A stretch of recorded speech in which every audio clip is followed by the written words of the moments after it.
Commander Ryland Chase stood in the center of the wide chamber on the planet Tressa. The walls were made of smooth crystal, and tall alien banners hung from the ceiling. Around him sat leaders from 6 powerful alien empires. They had been fighting for years. Earth had stepped in as a neutral voice, one last chance for peace. Ryland was not wearing armor. He wore only a light gray uniform, marked with the peaceful seal of the Terran diplomatic corps. His voice was calm, but firm. "If we do not agree today," he said, "this war will burn your stars." Some of the aliens nodded. Others stared, with cold, narrowed eyes. Behind Ryland stood 2 human guards, quiet and alert. They had orders not to speak. Just watch. A tall, red-scaled alien stood and pointed a long finger. "Your people are new to this war, human. You speak of peace, but you do not know our history." Ryland met his eyes. "I don't need your history. I see your dead planets." The room fell silent. Then it happened. The lights flickered once. Just a blink. Everyone froze. A sudden zap cut through the silence. A flash of blue energy hit Ryland directly in the chest. He gasped. His body arched.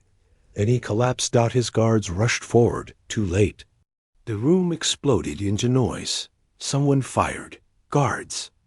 "Stop them." But no one moved, because they all realized something too late. The human envoy had just been assassinated. And everyone in the room would pay for it. Far above Tressa. In Earth's deep space station, Sentinel Point, a red alarm began.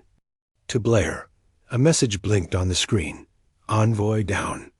The technician at the console froze. Her hands shook.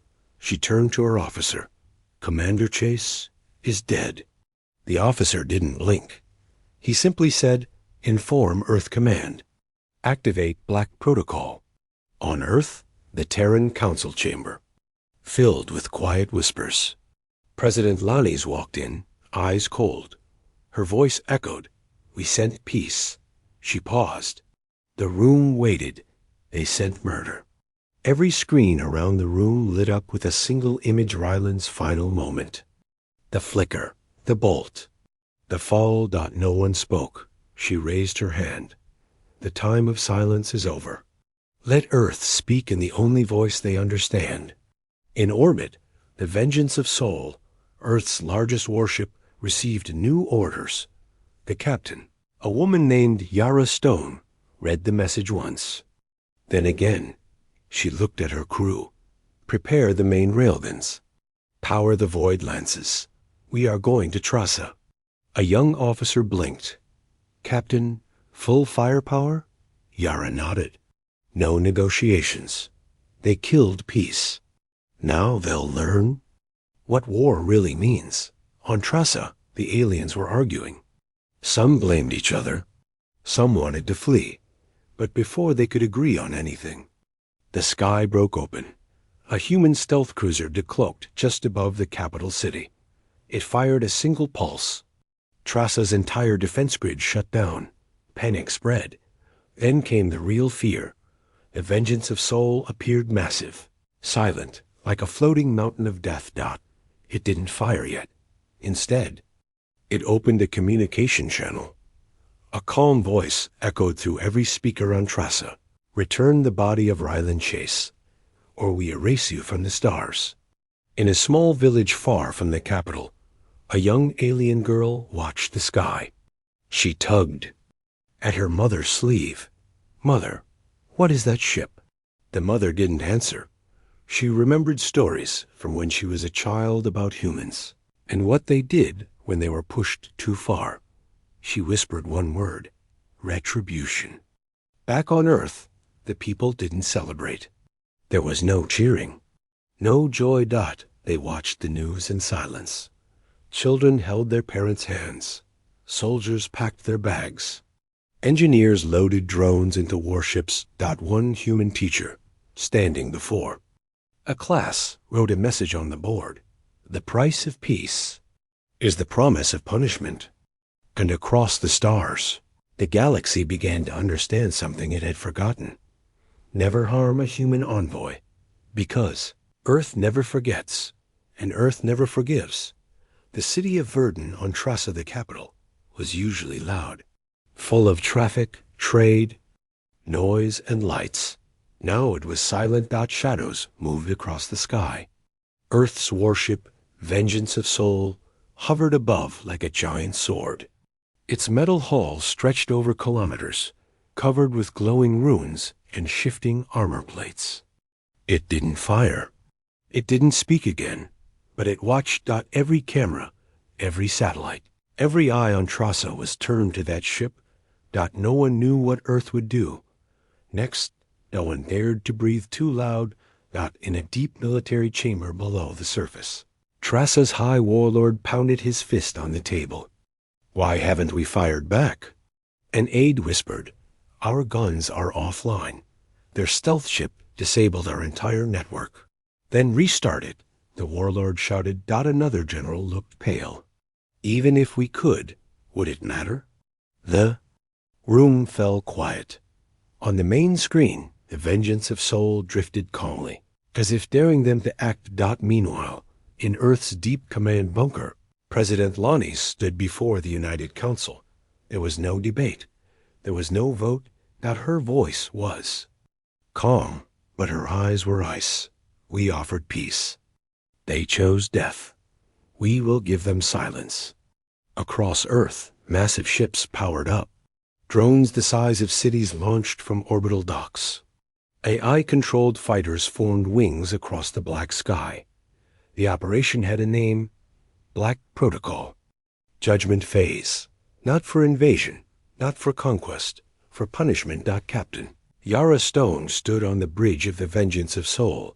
She looked over her crew. "All systems ready," said her weapons officer. "Orders, Captain?" asked her navigator. She nodded once.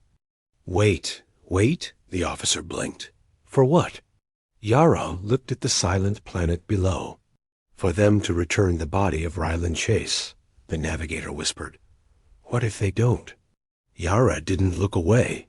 "Then we show them what silence means."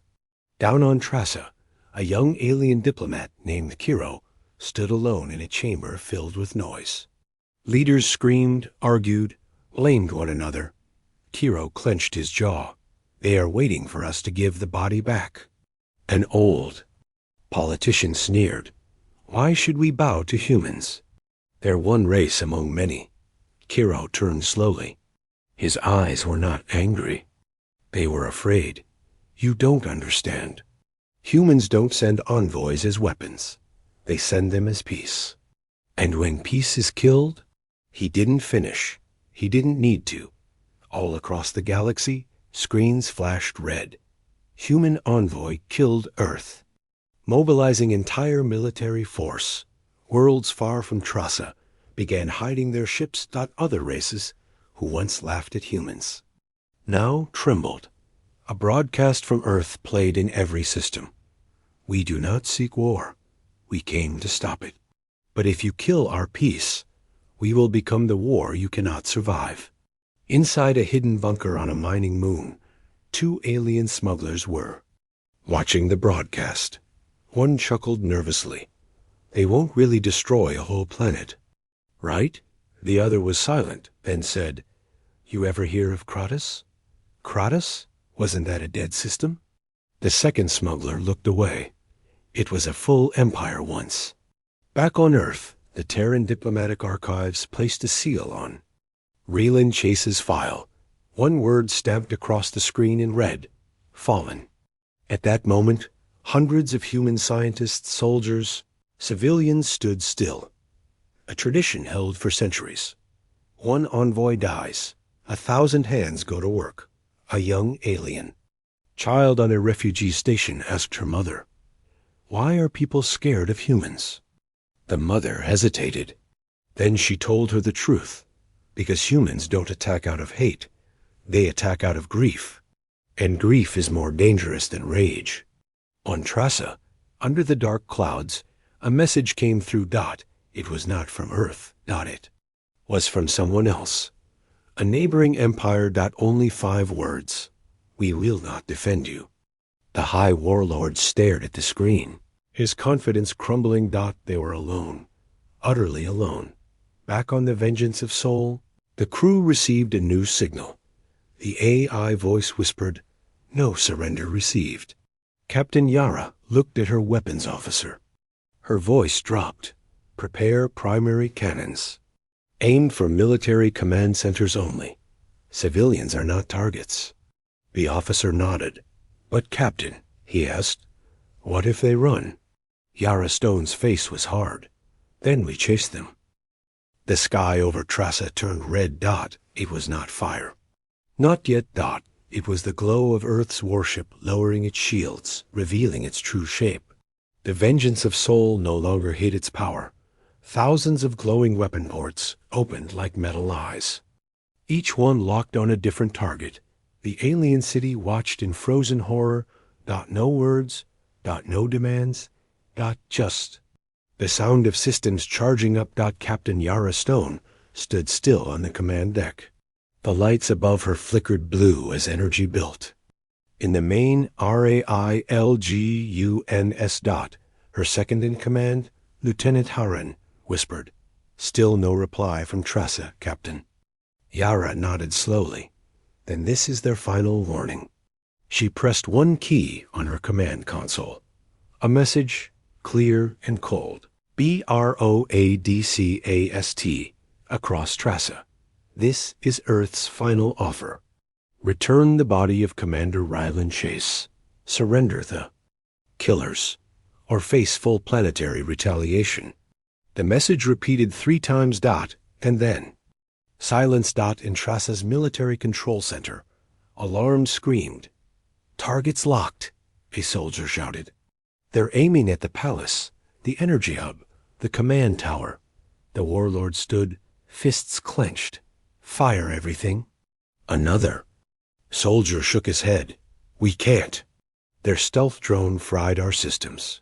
"Then call the fleets. They've gone dark." The warlord's face twisted with rage. "Why? Why would they destroy us over one man?" A junior officer stepped forward. Quietly, he said, "Because he wasn't just a man. He was their voice of peace." Above Trassa, a countdown began. 10, 9, 8. Yara stared at the screen. 7, 6. Number. Surrender. No message. No body. 5, 4, she whispered. Let them remember this moment. 3, 2. The Vengeance of Soul fired. It didn't carpet bomb the city. It didn't flatten the planet. It targeted. In 1 second. The military palace vaporized.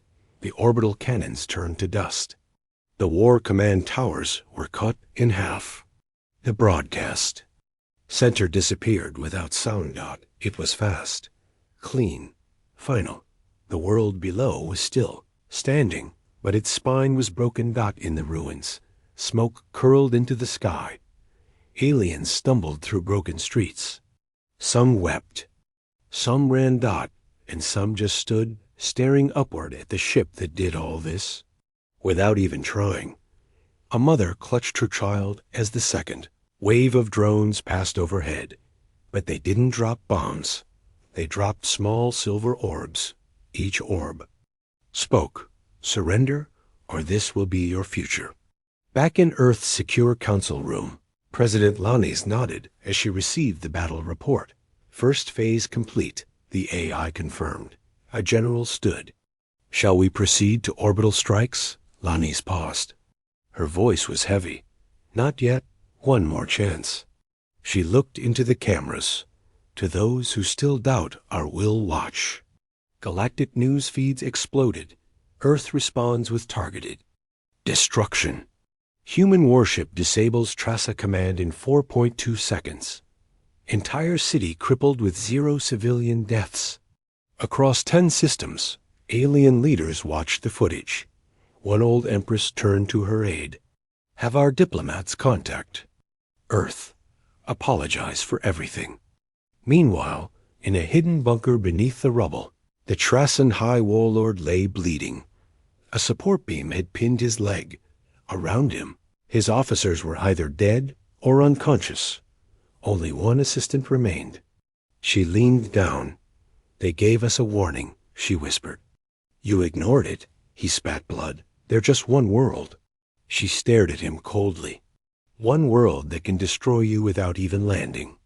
In orbit, Captain Yara Stone received a weak signal. A trembling voice came through. "We surrender. We will return the body. Please, stop." Yara didn't smile. She didn't cheer. She simply said, "Copy. Cease fire." Awaiting transfer. Then she turned to her crew. "Prepare the retrieval team and the tribunal team." On a nearby human medical ship, doctors prepared a stasis chamber for Commander Ryland's body. One nurse placed a Terran flag over the glass. Another whispered, "He never wanted this." The doctor nodded. "No one ever does, but we answer. Always." The final message from Earth's command to the galaxy. "We came in peace. We offered peace. If you kill that offer, Earth will return. Fire until the stars dim." The ashes of Trasa's capital city still floated in the wind when Earth's tribunal ship landed. It was not a war vessel. It was a court. Tall, black, and quiet like a floating judgment stone. From its ramp stepped Terran investigators dressed in dark gray suits. No weapons, no anger. Only silence. The people of Trasa gathered at a safe distance. They had expected soldiers. Instead, they got something far worse. Justice. Inside the ruined council chamber. The investigators began recording. They walked calmly past broken stone and shattered banners. One of them, a woman named Investigator Kellen Ward, placed a scanner over the remains of a security terminal. "We will find the shooter," she said flatly. "We will try him. Then we will leave." The Trasan translator, still shaking, asked, "That's it?" Kellen didn't stop scanning. "If justice is done, we don't need war." Above the planet, the vengeance of Sol remained in orbit silent. But watching other Terran ships formed a defensive perimeter. No one tried to interfere. No alien race offered to help Tressa. Not even their oldest allies. The message was clear. Earth would finish what it started. Alone if needed. On a distant moon, the broadcast of Earth's attack played again. A group of alien commanders sat in silence. One finally spoke. They didn't even fire their largest weapons. Another muttered, "They didn't need to." The eldest of them, covered in scars and medals, stood up slowly. "I once fought humans during the Exodus Wars," he said. "I saw them burn a fleet that outnumbered them 3-1. Someone asked, "Why did they stop?" The old warrior whispered, "Because they felt sorry for us." On Trassa, the investigators found the truth. Security footage corrupted, but Restorable showed the assassin clearly. A Trassan intelligence agent, dressed as a guard, firing at Ryland Chase. He had acted alone, but his orders had come from above. High Warlord Krez, the one who had sworn to make Earth bend or break. Kellen Ward stood over the warlord's broken body in the underground bunker. He was still alive. Barely. His voice rasped, "You have no right to judge me." Kellen didn't answer at first. She placed a holoprojector on the floor.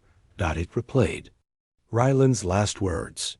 Calm, peaceful, full of hope. Then the bolt. Then the fall. Kellen knelt beside him. Her voice was low and cold. "You killed peace. Now peace kills you." The trial was broadcast to the galaxy. It lasted only 6 hours. Evidence was overwhelming. The confessions clear. The verdict: guilty of assassinating a Terran envoy. Guilty of inciting interstellar war. Sentence: final removal. In the city square, the people of Trassa watched the warlord's execution. There were no cheers. No celebration. Just quiet, because everyone understood. This wasn't Earth's revenge. It was Earth's message. Far beyond Trassa. Alien empires scrambled to adjust. Treaties were rewritten. Trade routes shifted. Defense councils disbanded and replaced with diplomacy boards. Some tried to erase records of mocking humans. Others offered apology gifts, peace offerings, or ancient relics. One empire even sent a sculpture made of pure crystal, carved with the words, "Let Earth speak first." In Earth's orbit, Captain Yara Stone stood, alone in the observation deck of her warship. Her weapons were now on standby, her engines were cooling, but she didn't relax. She remembered Commander Ryland's face, his voice, his belief that peace was worth risking everything. "We fight not because we love war," she whispered, "but because we hate what takes peace away." On Trassa's surface, a new structure began to rise. Built by both Terrans and Trassans, side by side, not a command tower, not a weapon. A memorial dot at its center, a single line engraved in 20 languages. Let no one forget what was lost, because one voice for peace was silenced. That night, across the stars, many slept in silence, not because they were safe, but because they knew who now watched from the dark Earth. And Earth had changed. No longer just a world, but a warning. The stars watched quietly across the galaxy. The story of what happened on Trassa spread like fire, but it wasn't the destruction that shocked the shocked galaxy. It was the restraint. Earth could have destroyed the planet. They didn't. They could have erased every city, every voice, every name. They didn't. Instead, they judged. They punished only those guilty, and they left behind something the galaxy hadn't expected. A warning born from justice. In the Galactic Assembly, leaders from hundreds of species gathered. The chairperson, a four-armed Zentari named Romak, stood at the center platform. "Terran actions have altered the balance," he said. "What do we do now?" An ambassador from the Rusk Dominion stood up. "Earth showed power, yes, but also control." Another ambassador hissed, "Control?" They flattened the capital in seconds. The representative from the Oryx Coalition replied coldly, "They warned us first. They gave time. We chose to doubt them. Trassa chose murder. Earth chose consequences." Silence followed. Then, for the first time in decades, the Assembly voted on a resolution not proposed by the core empires. It passed. New law. Harming a registered Terran envoy is an act of galactic war punishable by universal sanctions and military response. Back on Earth, President Lanis received the news in her command office. She didn't smile. She simply nodded. "Let the galaxy remember," she said, "that we prefer peace, but we are prepared for justice." A reporter asked her, "Madam President, do you think the galaxy fears Earth now?" Lanis looked into the camera. "No," she replied. "I believe they finally understand us." On Trassa, cleanup efforts continued. Terran engineers helped restore power and water systems. There were no demands. No occupation. Just quiet aid. Some Trassans wept when they saw human medics treating injured alien children. They expected hate. They found compassion. One old alien shopkeeper, watching a young Terran give his own rations to a local family, whispered, "They came with fire and stayed with kindness." In a school rebuilt from rubble, a teacher showed her students a hologram of Earth. A little boy raised his hand. "Will they come again?" The teacher nodded. "Yes, but next time they will come with books, not warships." Another child asked, "But what if someone hurts them again?" The teacher's voice became quiet. "Then the stars will burn again." On a distant space station orbiting a gas giant, a smug trader spoke to his companion. "I always thought humans were soft, too emotional, too new." His companion stared at the newsfeed footage of the vengeance of Sol hovering over Trassa. "You were wrong," he said. They're not soft. They're steel wrapped in mercy. In a hidden black site deep in space, alien warlords gathered. The footage of Ryland Chase's assassination played on repeat. One general growled, "We could use this. Push humans into fear." Another said quietly, "They don't fear like we do. You hit them, and they don't break." They remember. Then they respond with everything. They all fell silent because they knew Earth's fury was not a weapon to steal Dot. It was a line never to cross. On board the Vengeance of Soul, Captain Yara Stone looked out over the stars once. Mordot, her second-in-command, joined her. "They're calling it the Judgment of Tressa now," he said. Yara nodded. "A sad name. A true one. Do you think it'll happen again?" He asked Dot. She was quiet for a long moment. Then she whispered, "I hope not." In the heart of the Trasan capital, the memorial to Ryland Chase was complete. Made from Trasan stone and Terran metal, it stood 10 meters tall. On it was carved his final speech: "Peace is not weakness. It is strength held back. Let us not test it." Below that, in silver letters, "Here, a voice for peace was lost, and the stars wept fire." The galaxy changed that day. Not through war, but through understanding. New saying formed among spacefarers: "Never raise your weapon near a Terran envoy." You're not just risking war. You're asking Earth to teach you what war truly means. The galaxy no longer looked at Earth the same way. Before Tressa, many saw humans as newcomers, clever, emotional, but weak. After Tressa, they understood. Earth was not a superpower. It was a warning. On the edge of explored space, a diplomatic transport from Earth docked at a neutral station. The human envoy who stepped out was young, calm, and smiling. Alien guards tensed, watching him carefully. But no, weapons followed. No warship hovered above, just a small silver badge on his chest. Terran Peace Authority. A Cernic elder approached and gave a low bow. The envoy bowed back. Peace began with respect, because now everyone remembered in the burned ruins of Val. Trassa's capital, a Terran ship departed silently. The last soldier on the ground placed a single object into the earth before leaving, a Terran coin. On one side, the Earth symbol. On the other, one word: remember. In the Galactic Academy, young students now study Terran history as required learning. One chapter is titled, "The Day Earth Stood Silent, Then Spoke Through Fire." A teacher asked his students, why didn't Earth destroy Trassa completely? Small alien girl raised her hand.